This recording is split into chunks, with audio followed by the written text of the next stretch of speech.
Hi అండి, అందరికీ నమస్కారం. తెలుగు బోధన ఛానల్కి స్వాగతం అండి.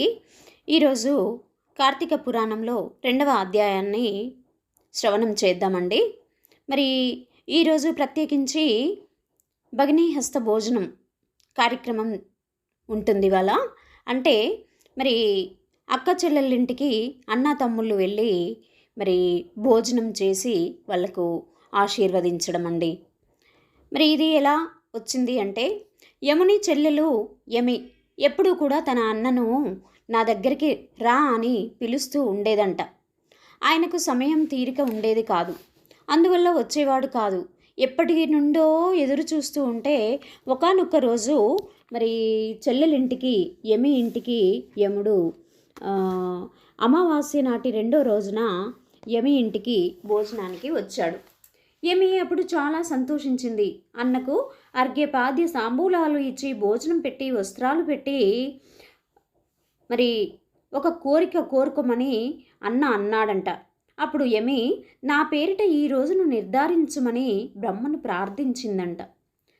ఇది మరి నా ఇంటికి వచ్చిన రోజు అని అన్న నా ఇంటికి వచ్చి భోజనం చేసిన రోజుగా నిర్ధారించమని అనుకుంటే అప్పటి నుండి యమద్వితీయ, మరి ఈ రోజున్నే యమద్వితీయ అని కూడా అంటారండి. యమద్వితీయ నాడు పెట్టిన దీపం అన్న తమ్ముళ్ళ తాలూకు గండాలను దాటిస్తుందని నమ్మకం. మరి అక్క చెల్లెలు అన్న తమ్ములను పిలిచి భోజనం పెట్టినప్పుడు మరి అన్నకు ఎలాంటి ఇబ్బందులు వచ్చినా తొలగిపోతాయనే నమ్మకము. ఈ రోజున అన్న తమ్ముళ్లకు భోజనం పెట్టిన అక్క చెల్లెళ్లకు అన్ని శుభాలు కలుగుతాయి, దీర్ఘ సుమంగలిగా ఉంటారు. మరి ఇదండి ఈరోజు చేసుకునే కార్యక్రమం. తప్పకుండా మరి అందరూ కూడా సోదరులు కలుసుకొని భోంచేసేటువంటి రోజండి ఈరోజు. ఉత్తర దిక్కుగా బాగా పాటిస్తారండి, దక్షిణం దిక్కున మనం ఎక్కువగా పాటించం.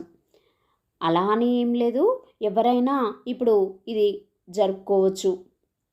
సరే అండి, మరి ఇప్పుడు కార్తీక పురాణంలో 2వ భాగాన్ని ఈరోజు చదువుకుందాం.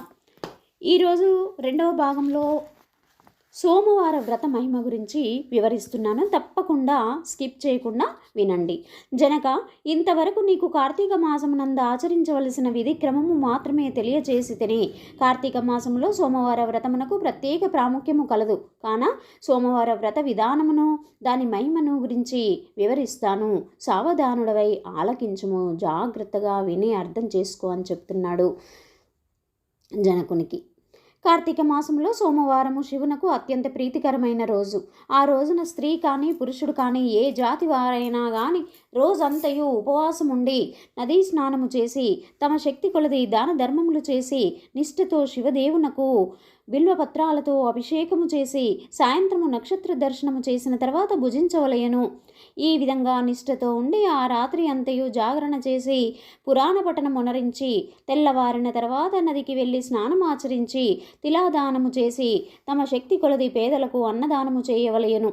అటుల చేయలేని వారలు కనీసము 3 బ్రాహ్మణులకైనను తృప్తిగా భోజనము పెట్టి తాము భుజించవలయను. ఉండగలిగిన వారు సోమవారం నాడు 2 పూటల భోజనము కానీ ఏ విధమైన పలహారము కానీ తీసుకోకుండా ఉండుట చాలా మంచిది. ఇట్లు కార్తీక మాసమందు వచ్చు సోమవార వ్రతమునకు చేసిన ఎడల పరమేశ్వరుడు కైలాస ప్రాప్తి కలిగించి శివ సన్నిధికి చేరుస్తాడు.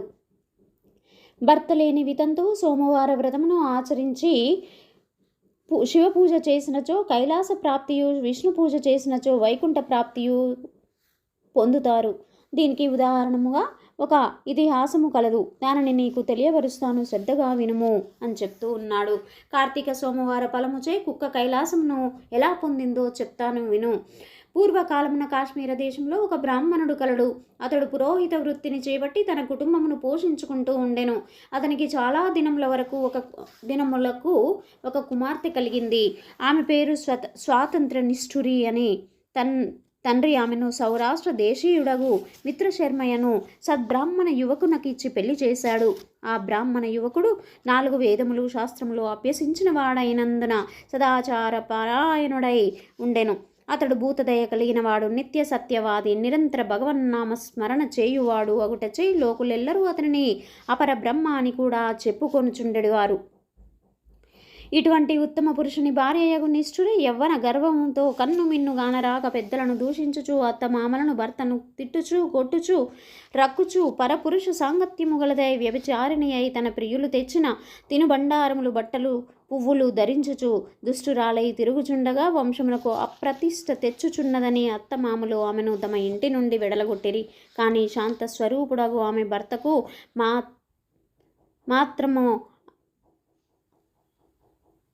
ఆ మోయందభిమానము ఆమె యందు అభిమానము పోక, ఆమె ఎంతటి నీచ కార్యములు చేసినను సహించి చీ పొమ్మనక విడవక ఆమె తోడనే కాపురము చేయుచున్నాడు. కానీ చుట్టుప్రక్కల వారా నిష్ఠురి గయ్యాలిదనమును కేవగించుకొని ఆమెకు కర్కశ అనే ఎగతాళి పేరును పెట్టుటచే అది మొదలందరూ దానిని కర్కశ అనియే పిలుస్తూ ఉండేవారు.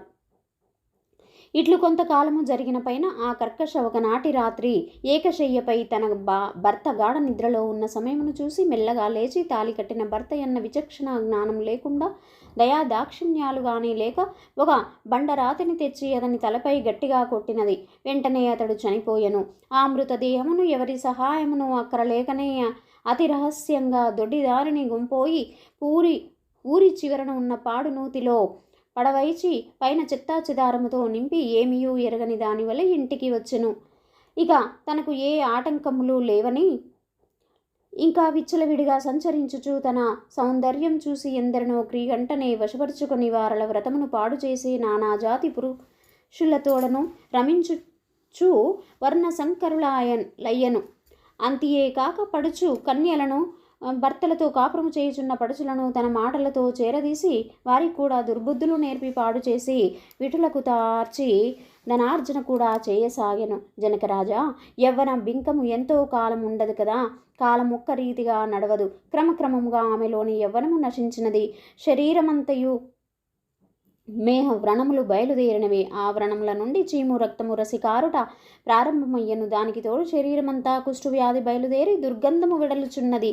దినదినము శరీర పటుత్వము కృషించి కురూపి అయి భయంకర రోగముతో బాధపడుచున్నది.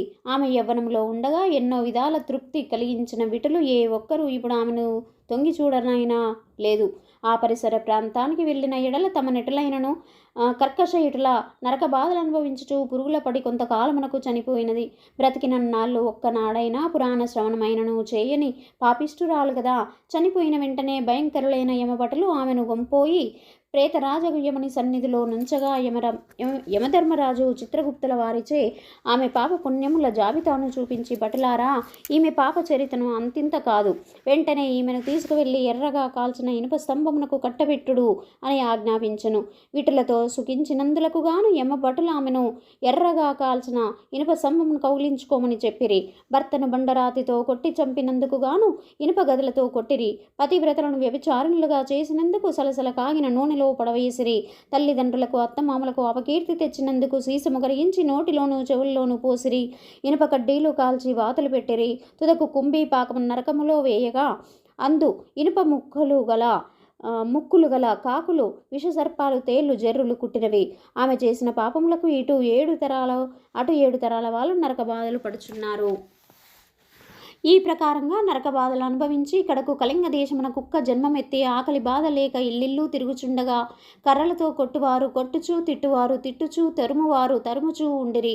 ఇట్లుండగా ఒకానొక నాడు శ్రోత్రియ బ్రాహ్మణుడు కార్తీక సోమవార వ్రతం ఆచరించి ఉపవాసముండి సాయంత్రము నక్షత్ర దర్శనము చేసి బలి అన్నము అరుగుపై పెట్టి కాళ్ళు చేతులు కడుక్కొనుటకై లోనికేగిన సమయమున ఈ కుక్క వచ్చి ఆ బలి అన్నమును తినను.